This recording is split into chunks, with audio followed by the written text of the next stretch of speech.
मगध एक सबसे बड़ा एम्पायर था पूरे इंडियन सबकॉन्टिनेंट में, सबसे बड़ा जो एम्पायर बिल्डअप हुआ था उसका नाम था मगध। मगध जो है आज के बिहार वाले एरिया में था, यानी कि इसका जो रीजन था वो बिहार वाला एरिया था मेनली। ठीक है? तो इसको शुरू करते हैं। Between the 6th and 4th century BCE, यानी कि 6th और 4th सेंचुरी के आसपास की बात है। The north India saw the major changes with the rise of Magadha among the 16 Mahajanapada. तो हम टोटल जब जनपद महाजनपद की बात करते हैं तो हमें एंशिएंट इंडिया में मोस्ट इम्पोर्टेंट जो महाजनपद दिखते हैं, टोटल 16 महाजनपद दिखते हैं, जिनमें अंग था, कौशल था, अवंती था, मगध था, वत्स था। तो ये सारे के सारे अलग-अलग जो है हमारे महाजनपद थे। तो इन महाजनपद में सबसे एक है मोस्ट पावरफुल जो जनपद महाजनपद निकल के आता है उसका नाम था हमारा मगध महाजनपद, और इसी से फिर जो है मगध एम्पायर में ये जो है बिल्डअप होता है। So Magad was the most powerful Mahajanpad among the 16 Mahajanpads, and Magad was located in the resource-rich Ganga plain. So Magadh का एरिया क्या था? यानी कि मगध को एम्पायर बनने में किन-किन चीज़ों ने हेल्प करी थी? उसमें तो क्या था कि सबसे पहली चीज़ थी कि उसका रिसोर्स रिच एरिया था। मैंने आपको पार्ट 5 में बताया था कि जो मगध है, वो बहुत ही ज़्यादा रिसोर्स वाले एरिया में था, यानी कि वहाँ पे आयरन माइन्स थी, वहाँ पे फॉरेस्ट था जहाँ से उसको लकड़ी मिल जाती थी, एनिमल्स मिल जाते थे, एलिफेंट मिल जाते थे। तो उसको जो है मगध को इन सारी चीज़ों ने भी हेल्प करी है। तो सबसे पहला क्या है कि वहाँ पे जो है रिसोर्स रिच एरिया है, गंगा का प्लेन है, गंगा का फर्टाइल एरिया है। यहाँ से ना जो मगध का ये जो बिहार वाला एरिया है ना, यहाँ से गंगा रिवर बहती है, और जब रिवर बहती है, तो अपने साथ में सबसे ज़्यादा जो फर्टाइल सॉइल है वो लाती है, और ये फर्टाइल सॉइल किस चीज़ में हेल्प करती है? एग्रीकल्चर में हेल्प करती है। तो ये जो गंगा का प्लेन एरिया है विद अ फर्टाइल लैंड है, abundant forest for timber. Timber मतलब क्या होता है? लकड़ी होती है, यानी कि वुड। तो फॉरेस्ट से आपको क्या मिल रही है? लकड़ी मिल रही है। लकड़ी से आप क्या बना सकते हो? वो जो तीर भाला होता है ना, वो बना सकते हो। भाले में पीछे लकड़ी लगती है। तो इस तरह के जो है आप अपने हथियार बना सकते हो। एंड एलिफेंट, आपको फॉरेस्ट से क्या मिल रही है? एलिफेंट। सो मौर्य जो एम्पायर था, मगध वाला जो एम्पायर था, उसमें जो सबसे अ, बड़ी फोर्स आती है ना, उसमें एलिफेंट भी शामिल होते हैं, यानी कि सेना में हाथियों को भी रखा गया था, उनको ट्रेन किया जाता था, और बाद में जो वॉर होती है, उसमें यूज़ किया जाता था एलिफेंट्स को। So also remember how the use of iron transformed other technologies such as the agriculture and warfare. अब जब जो मगध का एरिया था वहां पे उनको आयरन माइंस मिल जाती है, उससे क्या हुआ, उन्होंने उस आयरन को यूज करके सबसे पहले तो अपने औजार बनाए, ठीक है, अपने हथियार बनाए, और वो इतने शार्प हथियार बने ना, जिससे उनको लड़ाई लड़ने में, वॉर करने में बहुत ज्यादा हेल्प मिली, यानी कि वो वॉर को जीत जाते थे। दूसरी चीज उन्होंने आयरन से क्या किया, उन्होंने आयरन से पहले वो लकड़ी के हल यूज़ करते थे, जो प्लग होता है ना, प्लगिंग करते हैं, तो सबसे पहले वो जो है लकड़ी के हल यूज़ करते थे। लकड़ी के हल की जगह अब उन्होंने आयरन के हल यूज़ करना शुरू किया, आयरन के प्लग यूज़ करना शुरू किया। इससे क्या चीज़ हुआ कि जब उन्होंने आयरन के जो हल यूज़ करने शुरू किए, तो जो लैंड थी ना, उसको बहुत अच्छे से हल किया जा सका, यानी कि उसको जो हम प्लगिंग करते हैं, वो बहुत अच्छे से उन्होंने करने लगी, और जिससे जो है हमारी एग्रीकल्चर बहुत अच्छी हुई थी। फास्ट प्लगिंग होने लग गई, यानी कि जो एग्रीकल्चर में करते हैं हल से, वो जो है फास्ट होने लग गया, और उससे जो है हमारी एग्रीकल्चर की प्रोडक्शन भी बढ़ गई। तो एक तो ये चीज़ हेल्प करी अ, आयरन ट्रांसफॉर्मेशन ने। Other technology such as the agriculture and warfare, यानी कि हमने देख लिया एग्रीकल्चर में कैसे हेल्प किया और वॉरफेयर में कैसे हेल्प किया। Iron ore and other minerals from the nearby hills region proved crucial for the expansion of the kingdom. So हमने देखा कि आयरन जो मिल रहा था आसपास के हिल्स से, आसपास की माइन से, उन्होंने जो मगध के एम्पायर था उसको एक्सपेंशन में हेल्प किया। क्यों? क्योंकि अब जो है मगध के जो रूलर्स हैं वो अच्छे से लड़ सकते हैं, अच्छे-अच्छे उनके पास मजबूत हथियार है, लोहे के बने हुए हथियार हैं। दूसरा क्या, वो दूसरा जो एम्पायर है उसके ऊपर कंट्रोल भी कर सकते हैं। तीसरी चीज़, जो मगध के रूलर अब क्या कर सकते हैं कि वो एक्सपेंशन कर सकते हैं बहुत ज़्यादा, किंगडम का एक्सपेंशन, विस्तार जो है बहुत ज़्यादा कर सकते हैं। The use of iron plough to till the land increased agriculture produce, यानी कि जो आयरन के हल यूज़ करने शुरू किए, इससे एग्रीकल्चर की प्रोडक्शन बहुत अच्छी हुई, and lighter and sharper iron weapons बने। इससे जो हथियार जो है पतले बनने लगे, धारदार बनने लग गए, तेज़ बनने लग गए, जिससे जो आर्मी की कैपेबिलिटी जो थी, यानी कि क्षमता जो थी उसकी बहुत ज़्यादा बढ़ गई। Strong ruler like the Ajatashatru had established Magad as the dominant power, paving the way for the India's first empire। और बाद में सबसे इम्पोर्टेंट चीज़ क्या हमें देखने को मिलती है, एक तो रिसोर्स थे, यहाँ पे रिसोर्स रिच एरिया था। दूसरा जो था फर्टाइल लैंड था मगध में। तीसरा तीसरा क्या चीज़ थी कि उसकी लोकेशन, जो मगध था ना, वो रिवर के पास वाले एरिया में था, रिवर उसको घेरे हुए थी, तो उसकी लोकेशन भी बहुत अच्छी थी, ठीक है? 4th चीज़ें क्या थी, जिसने उसको एम्पायर बनने में हेल्प करी? Strong king. यानी कि अजातशत्रु जैसे, चंद्रगुप्त जैसे इतने महान-महान जो किंग थे वो इस टाइम पे मगध में हुए थे, जिन्होंने मगध को एम्पायर बनने में, एक बहुत ही बड़ा एम्पायर बनने में हेल्प करी थी, ठीक है? तो ये सारी चीज़ें हैं, जब आपसे क्वेश्चन पूछा जाएगा ना कि मगध के राइज़ होने में, यानी कि मगध को इतना बड़ा एम्पायर बनाने में किन-किन चीज़ों ने हेल्प किया, तो वो उसके रिसोर्सेज़ थे, उसकी फर्टाइल लैंड थी, उसकी लोकेशन थी और उसके पावरफुल स्ट्रॉन्ग किंग का जो विज़न था, ठीक है? इसके बाद मूव करते हैं the teaching of Buddha and Mahavira, two of the most famous religious figures the world, Siddhartha Gautama who became known as the Buddha, यानी कि बुद्धा का जो नाम है ना उनको सिद्धार्थ गौतम बोलते थे पहले। एंड वर्धमान महावीर जो है वो जैन धर्म के थे, महावीर जिनको बोला जाता है। और ये किसके टाइम पे थे? ये अजातशत्रु जो है मगध का जो सबसे पावरफुल किंग था अजातशत्रु, उसके टाइम पे ही ये दोनों लोग थे। बुद्धा भी थे और महावीरा भी थे और ये जो है मगध की धरती से जुड़े हुए हैं, मगध की लैंड से एसोसिएटेड हैं। इस वजह से इस चैप्टर में इनका ज़िक्र है कि ये दोनों जो है अजातशत्रु के टाइम पीरियड में थे और इन्होंने बहुत बड़े-बड़े धर्म की एस्टैब्लिशमेंट करी है। जो बुद्धा थे, उन्होंने हमारा बुद्ध धर्म एस्टैब्लिश किया और जो महावीर थे, महावीर ने हमारा जैन धर्म एस्टैब्लिश किया था, ठीक है? जो जैन धर्म है इससे पहले से भी था, ठीक है? लेकिन ये जो है उसमें लास्ट प्रोमिनेंट तीर्थंकर थे, ठीक है? इम्पोर्टेंट पर्सनैलिटी थे, जिन्होंने इसको और स्ट्रॉन्ग बनाया था और स्प्रेड किया था।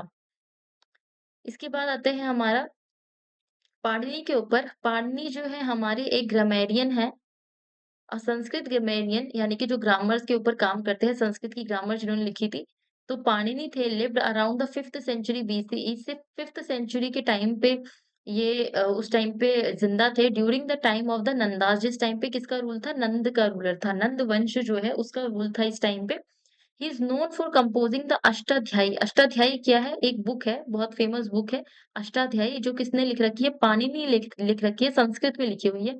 An ancient text that lists the rules of Sanskrit grammar in 3996 short sutras। जिन्होंने संस्कृत ग्रामर के जो रूल्स हैं, इनकी जो बुक है अष्टाध्यायी, पाणिनि ने लिखी है। तो आपके ऊपर क्वेश्चन क्या आ सकता है कि जो अष्टाध्यायी बुक है वो किसने लिखी है? पाणिनि ने लिखी है। किस लैंग्वेज में लिखी गई है? संस्कृत लैंग्वेज में लिखी गई है और इसमें क्या चीज़ है? इसमें जो है ग्रामर के सूत्र हैं, यानी कि ग्रामर के जो रूल्स हैं, वो सूत्र की फॉर्म में लिखे गए हैं, ठीक है? उसको बोलते हैं शॉर्ट पैराग्राफ टाइप का समझ लो, श्लोक टाइप के। तो शॉर्ट रूप में लिखे गए हैं, संस्कृत ग्रामर के रूल हैं, लिखे गए हैं इस बुक में अष्टाध्यायी ने। किसने लिखी है? पाणिनि ने लिखी है। उसके बाद आपका आता है अलेक्जेंडर के बारे में, ठीक है? So Alexander the young Macedonian king defeated the Persian empire to avenge the past invasion of the Greece. So Alexander है, मैकडोनियन किंग है जिसने पर्शियन एम्पायर को हरा दिया था, ठीक है? His victory spread the Greek culture. अब जब इसने पर्शियन एम्पायर को हरा दिया था तो जो ग्रीक कल्चर था, इसका जो अपना कल्चर था ग्रीक कल्चर, वो कई सारे कॉन्टिनेंट में स्प्रेड हो गया था। कब की बात है? 334 से 331 बीसी के आसपास की। सो अलेक्जेंडर जो है मैकडोनियन किंग है, ठीक है? और इसने जब पर्शियन एम्पायर को हरा दिया तो जो इसका जो ग्रीक कल्चर था वो कहाँ-कहाँ पे फैल गया था? कई सारे कॉन्टिनेंट्स पर फैल गया था।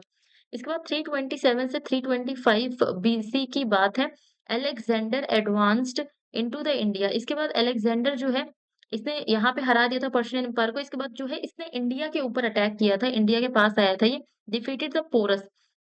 अब पंजाब के एरिया में ये ना जहाँ से भी लड़ता हुआ आ रहा था तो इससे सब डर जाते थे, इससे कोई वॉर नहीं करता था। इंडिया में भी बहुत सारे जो रूलर्स थे उन्होंने अपने आप से हार मान ली थी।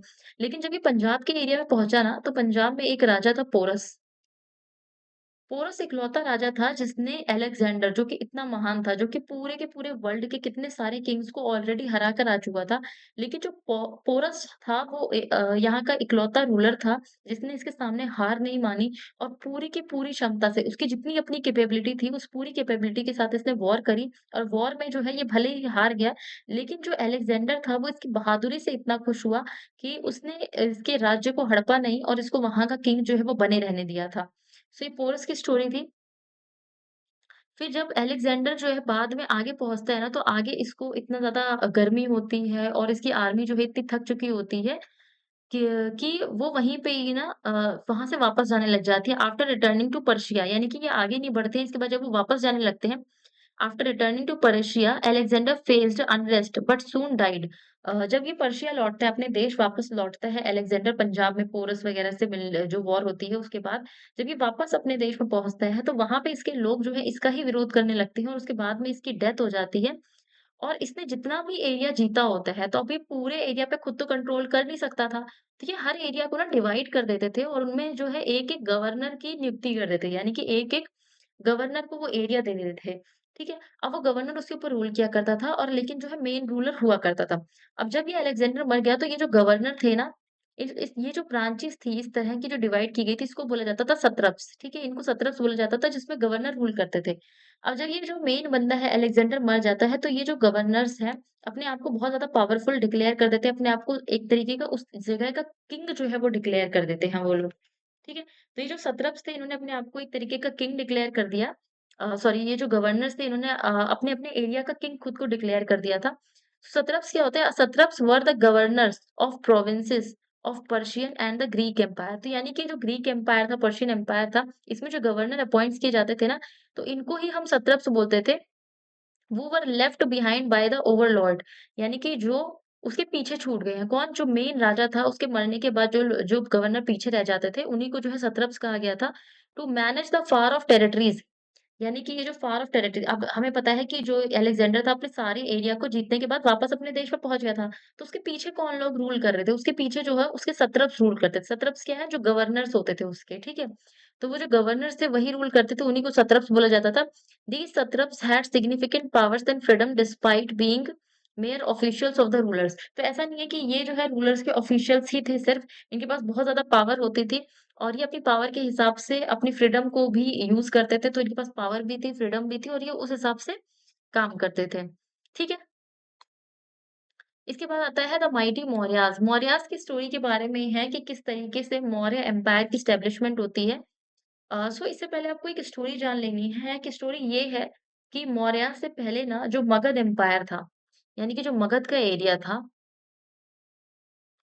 मगध के ऊपर नंद वंश का रूल था। कौन से वंश का रूल था? नंद वंश का, नंदा डायनेस्टी जिसको बोला जाता है। सो नंदा डायनेस्टी में एक राजा था। सबसे इस नंदा डायनेस्टी की एस्टेब्लिशमेंट किसने करी थी, यानी कि इसकी स्थापना किसने करी थी? महापद्म ने।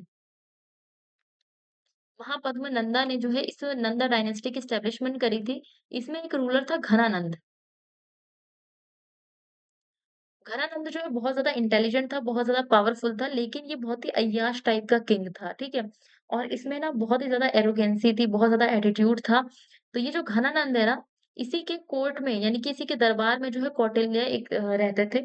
सो कौटिल्य की एक बार घनानंद ने ना बहुत ज़्यादा बेइज़्ती कर दी थी। और एक्चुअली घनानंद जो है ना अपनी प्रजा को भी बहुत ज़्यादा परेशान करता था, बहुत ही अय्याश टाइप का था, पैसा बहुत ज़्यादा टैक्स बहुत ज़्यादा वसूलता था, लेकिन उस जो टैक्स का पैसा था ना उसको वेस्ट कर देता था। सो कौटिल्य से एक दिन इनकी जो है बहस हो जाती है और कौटिल्य इनको बोलते हैं कि आपको अपने जो प्रशासन का तरीका है, यानी कि रूल करने का तरीका है, उसको सुधारना चाहिए, क्योंकि आपकी जनता जो है वो आपसे परेशान है। तो उसको पता था कौटिल्य को अगर जनता बहुत ज़्यादा दिन तक परेशान रहती है, तो वो जो रूलर है वो बहुत ज़्यादा दिन तक रूल नहीं कर सकता है। सो इसलिए कौटिल्य ने अपनी तरफ से सही सजेशन दिया था, लेकिन घनानंद उसके एटीट्यूड को ये बात अच्छी नहीं लगी और घनानंद ने क्या किया, उसकी बेइज़्ती करके जो है अपने दरबार से उसको निकाल दिया।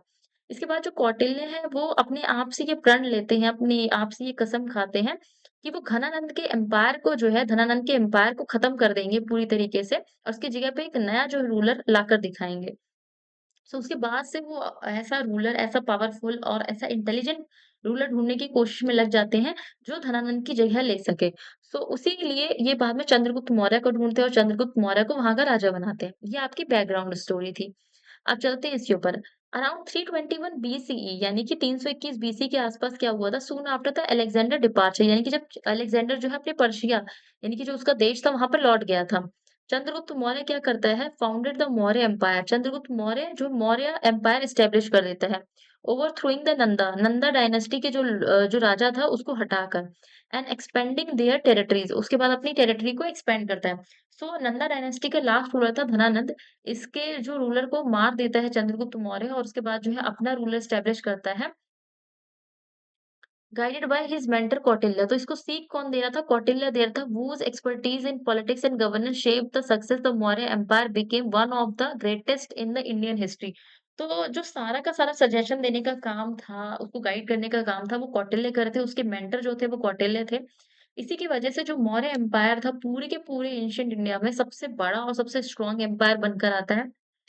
इसके बाद जो है कौटिल्य की स्टोरी दे रखी है, कौटिल्य कौन थे? According to the Buddhist text, यानी कि बुद्धिस्ट टेक्स्ट के हिसाब से, बुद्धिस्ट धर्म की जो बुक लिखी गई है उसके हिसाब से, Kautilya sometimes refer to as the Chanakya और विष्णुगुप्त।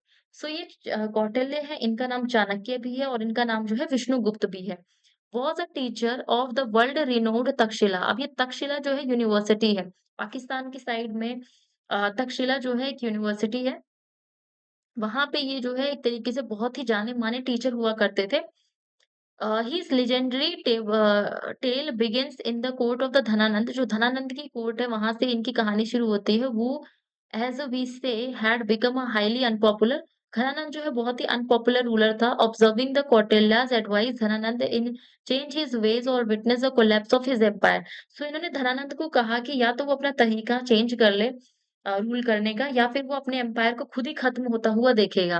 तो इसकी वजह से धनानंद जो है बहुत ज़्यादा गुस्सा हो जाता है और उनको अपनी कोर्ट से, अपने दरबार से जो है बाहर भगा देता है। Angered, Dhananand insulted Kautilya and threw him out of his court, and this led to Kautilya's woe and the evil Nanda rule। उसके बाद ही जो है हमारे कौटिल्य ऐसी कसम खा लेते हैं कि वो जो नंद डायनेस्टी का रूल है उसको पूरी की पूरी तरीके से फिनिश कर देंगे। ठीक है, इसके बाद हम नेक्स्ट स्लाइड में चलते हैं। इसके बाद आप देखो ये जो धनानंद का रूल है, एरिया है ना, वो इतना था, यानी कि जब चंद्रगुप्त मौर्य ने धनानंद को मारा था, तो उनके पास ऑटोमैटिकली इतना एरिया तो आ ही गया था, जो कि धनानंद ने एक्वायर करके रखा था, धनानंद ने जीत रखा था, ठीक है? तो ये पूरा एरिया था नंदा एम्पायर का। इसके बाद आता है the rise of Chandragupta Maurya. जो चंद्रगुप्त मौर्य का राइज़ किस तरीके से होता है, चंद्रगुप्त मौर्य की क्या कहानी है? सो आप देखोगे कि चंद्रगुप्त मौर्य ने लेटर इतना बड़ा एरिया जो है खुद के बलबूते, यानी कि खुद की पावर से जो है एक्वायर किया था। ऑलमोस्ट इसमें अफ़गानिस्तान है, पाकिस्तान है, इंडिया का पूरा एरिया है। सिर्फ़ आपसे कभी क्वेश्चन पूछा जाए ना कि इंडिया में कौन-सा पार्ट जो था, वो मौर्य डायनेस्टी का पार्ट नहीं था, तो उसमें आएगा ये जो फार साउथ का जो एरिया है, यानी कि चेला, चोरा और पांड्या का एरिया। यहाँ पे 3 जो है संगम काल के जो है किंगडम हुआ करते थे, चेला, चोरा और पांड्या। तो चेला, चोरा, पांड्या जो है इन्हीं का रूल था और यहाँ पे मौर्य एम्पायर जो है एक्सपेंड नहीं हो पाता है। बाकी पूरे जो इंडियन सबकॉन्टिनेंट है आपको वहाँ पे मौर्य एम्पायर दिखेगा। तो Chandragupta Maurya overthrew the Nanda and made the Pataliputra his capital. अब इन्होंने नंदा को मार के क्या किया था, पाटलिपुत्र को, धनानंद को मार के इन्होंने उसका जो एरिया था कंट्रोल किया हुआ उसको अपने अंडर में ले लिया और इन्होंने पाटलिपुत्र, यानी कि जो पाटलिपुत्र है, अभी ये कहाँ पे है? अभी ये मॉडर्न डे पटना में है। पटना कहाँ है? बिहार की राजधानी है, ठीक है? तो मॉडर्न डे बिहार में पटना में जो है पाटलिपुत्र है अभी फिलहाल। सो पाटलिपुत्र को इन्होंने अपनी कैपिटल बनाया विथ सो पाटलिपुत्र को इन्होंने अपनी कैपिटल बनाया with Magadha's strong geography, economy and trade. Along with Kautilya's guidance he expanded his empire from the northern plain to the Deccan. So Magadha में क्या था, उसकी बहुत अच्छी ज्योग्राफिकल फीचर मतलब जो उसकी पोजीशन थी ज्योग्राफी के हिसाब से बहुत अच्छी थी, रिसोर्सेज बहुत अच्छे थे, किंग जो है बहुत ज्यादा इंटेलिजेंट थे। तो एक तो ये चीज थी, दूसरा जो है उनके जो खुद के मेंटर कौटिल्य कौटिल्य अपने बहुत ज्यादा इंटेलिजेंट पर्सन थे। तो इसकी वजह से इन ये सारी चीज़ों ने फ़ायदा किया और चंद्रगुप्त मौर्य का जो एम्पायर था, पूरा नॉर्थ से लेकर साउथ इंडिया तक जो है फैला दिया, एक्सपेंड कर दिया। He defeated Alexander's Greek satraps, but later maintained diplomacy, hosting the Greek ambassador Megasthenes, who wrote Indica। अब क्या है कि हमने देखा था सत्रप्स कौन होते थे? जिस भी एरिया को अलेक्जेंडर जीत के जाता था ना, उस एरिया पर वो अपना एक गवर्नर जो है छोड़ के जाता था और वो गवर्नर उसकी जगह पे उसके बिहाफ पर रूल करता था। सो इंडिया का जो एरिया जितना भी उसने जीता था, वहाँ पे उसने एक अपना गवर्नर रखा था जिसका नाम था मेगास्थनीज़। सो मेगास्थनीज़ उस एरिया पे रूल करा था जिसको हमारे इसने जीत रखा था, यानी कि हमारे अलेक्जेंडर ने जीत रखा था। तो इसने बाद में मेगास्थनीज़ से फ्रेंडशिप कर कर उस एरिया पर भी वो कंट्रोल कर लेता है। मेगास्थनीज़ की बेटी जो थी उससे ये बाद में शादी कर लेता है हमारा चंद्रगुप्त मौर्य। मेगास्थनीज़ की बेटी से शादी करता है। बाद में इनके बीच में जो है फ्रेंडली रिलेशन हो जाते हैं और इस तरीके से जो अलेक्जेंडर का जीता हुआ एरिया, ठीक है? वो प्लस नंद का जो जो धनानंद का जीता हुआ एरिया था वो, यानी कि बहुत बड़ा एरिया जो है अ, एक तो अलेक्जेंडर वाला प्लस धनानंद वाला,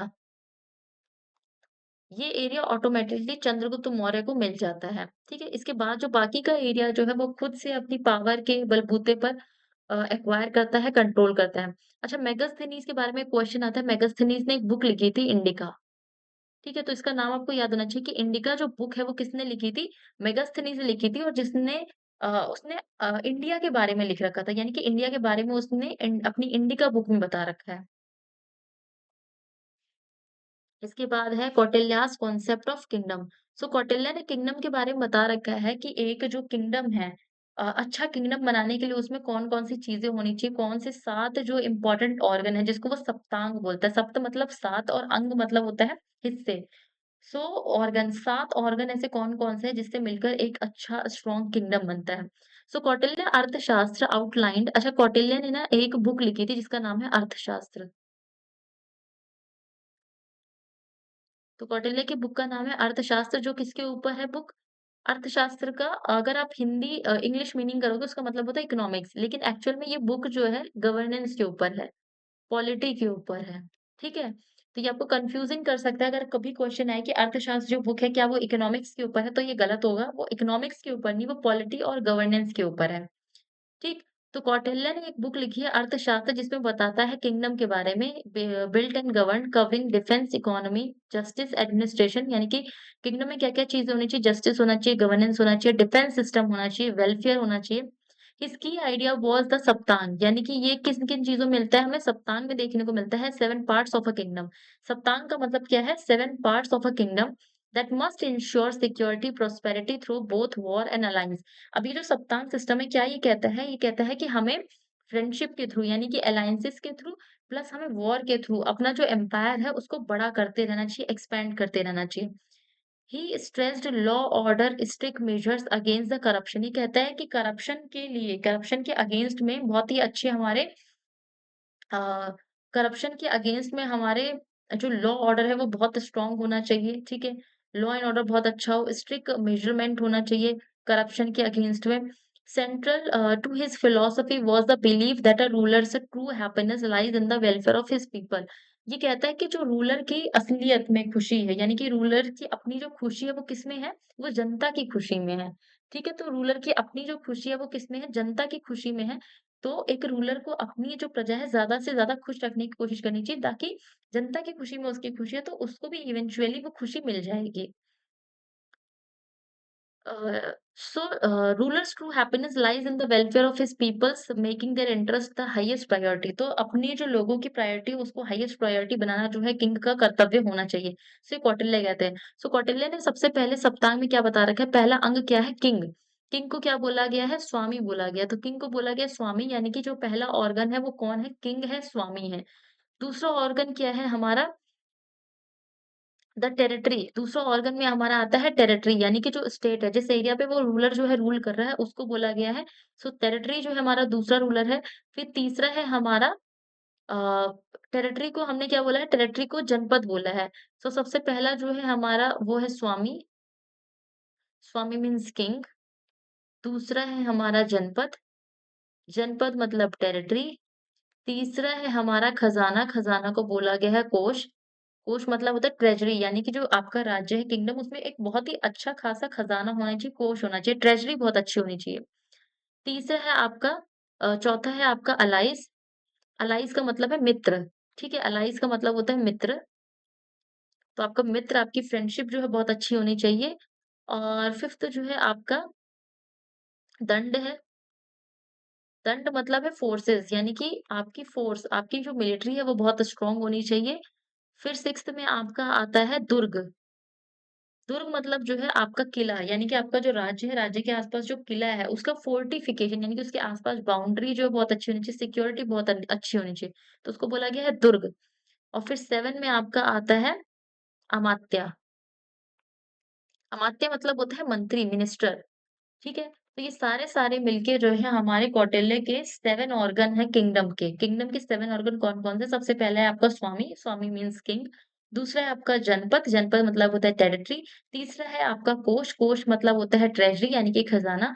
चौथा है आपका अलाइज़, अलाइज़ मतलब है मित्र, आपकी फ्रेंडशिप बहुत अच्छी होनी चाहिए। और फिर आपका 5वां आ जाता है 5वें में आ जाता है आपका दंड, दंड मतलब है फोर्सेस और 6th में है दुर्ग, दुर्ग मतलब है फोर्टिफिकेशन जो आपका एम्पायर है उसकी बिल्डिंग और उसके बाद 7 में आ जाता है आपका अमात्य, अमात्य मतलब मिनिस्टर्स। तो ये सारे थे हमारे 7 ऑर्गन्स ऑफ द किंगडम। इसके बाद है हमारा अशोक के बारे में। So this is all about the part 2। Part 3 में ऑलमोस्ट हम ये कंप्लीट कर लेंगे या हो सकता है पार्ट 4 भी लग जाए, बट हम छोटी-छोटी सी वीडियो करेंगे ताकि ये बहुत ज़्यादा बल्की ना हो। Thank you so much. अगर कोई सजेशन हो तो कमेंट बॉक्स में दे देना। Thank you very much.